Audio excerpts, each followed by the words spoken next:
ಎಲ್ರಿಗೂ ನಮಸ್ಕಾರ. ನಮ್ಮ ಅಡುಗೆ ಚಾನಲ್ಗೆ ಸ್ವಾಗತ. ಇವತ್ತಿನ ವಿಶೇಷ ಸೂಪರ್ ಸಿಂಪಲ್ ಆಗಿರೋ ಚಪಾತಿಗೋಸ್ಕರ ಸೈಡ್ ಡಿಶ್ ರೆಸಿಪಿ. ಮೊದಲನೇ ಸ್ಟೆಪ್ಪಲ್ಲಿ ಬಾಣಲೆ ಇಟ್ಕೊಂಡಿದ್ದೀನಿ.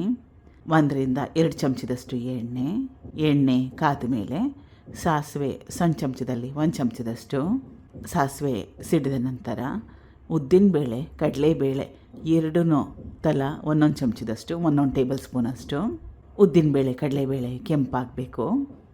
ಕೆಂಪಾದ ಮೇಲೆ ಇದು ಹೀರೆಕಾಯಿ, ಸುಮಾರು ಒಂದು ಅರ್ಧ kg ಹೀರೆಕಾಯಿನ ಉಪಯೋಗ ಮಾಡಿದ್ದೀನಿ.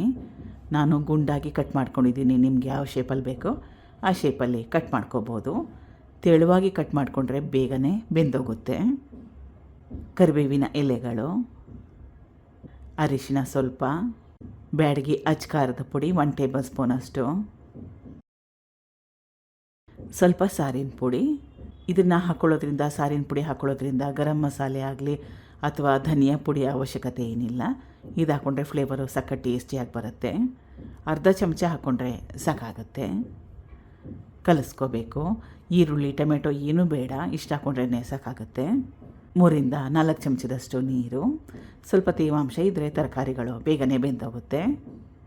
ಮುಚ್ಚಳನ ಮುಚ್ಚಿ ಗ್ಯಾಸ್ ಸ್ಟವ್ನ ಮೀಡಿಯಮ್ ಫ್ಲೇಮ್ನಲ್ಲಿ ಇಟ್ಕೊಂಡು ಸುಮಾರು ಒಂದು 5 ನಿಮಿಷ ಬೇಯಿಸ್ಕೋಬೇಕು. ತೆಳುವಾಗಿ ಕಟ್ ಮಾಡ್ಕೊಂಡಿರೋದ್ರಿಂದ ಬೇಗನೆ ಬೆಂದೋಗುತ್ತೆ.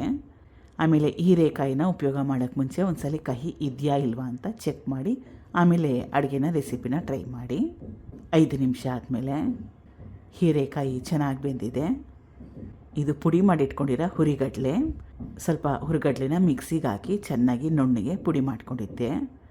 ಇದನ್ನು ಹಾಕ್ಕೊಳ್ಳೋದ್ರಿಂದ ಪಲ್ಯಗೆ ಒಂದು ಚೆನ್ನಾಗಿರೋ ಹದ ಬರುತ್ತೆ, ಗಟ್ಟಿ ಬರುತ್ತೆ. ಸಿಂಪಲ್ಲಾಗೂ ಇರುತ್ತೆ, ರಸಪಲ್ಯ ಇರುತ್ತೆ. ಕಾಯಿ ಮಸಾಲೆ ರುಬ್ಬಾಕೋ ಅವಶ್ಯಕತೆ ಏನಿರಲ್ಲ. ಹುರಿಗಡಲೆ ಪುಡಿನ ಹಾಕೊಂಡ್ಮೇಲೆ ಕಲಿಸ್ಕೊಂಡು ಮತ್ತೊಮ್ಮೆ 2-3 ನಿಮಿಷ ಗ್ಯಾಸ್ ಸ್ಟವ್ನ ಲೋ ಟು ಮೀಡಿಯಮ್ ಫ್ಲೇಮ್ನಲ್ಲಿ ಇಟ್ಕೊಂಡು ಬೇಯಿಸ್ಕೋಬೇಕು. 2-3 ನಿಮಿಷ ಆದಮೇಲೆ ಕೊತ್ತಂಬರಿ ಸೊಪ್ಪನ್ನ ಸ್ವಲ್ಪ ಹಾಕ್ಕೊಂಡು ಕಲಿಸ್ಕೊಳ್ತಾ ಇದ್ದೀನಿ. ಗ್ಯಾಸ್ ಸ್ಟವ್ನ ಆಫ್ ಮಾಡ್ಕೋಬೇಕು. ಟ್ರೈ ಮಾಡಿ. ಬೆಳಗ್ಗೆ ಸಮಯ ಇಲ್ಲದಿದ್ದಾಗ ಇದು best recipe. Thank you for watching. ಧನ್ಯವಾದಗಳು. ಎಲ್ರಿಗೂ ನಮಸ್ಕಾರ.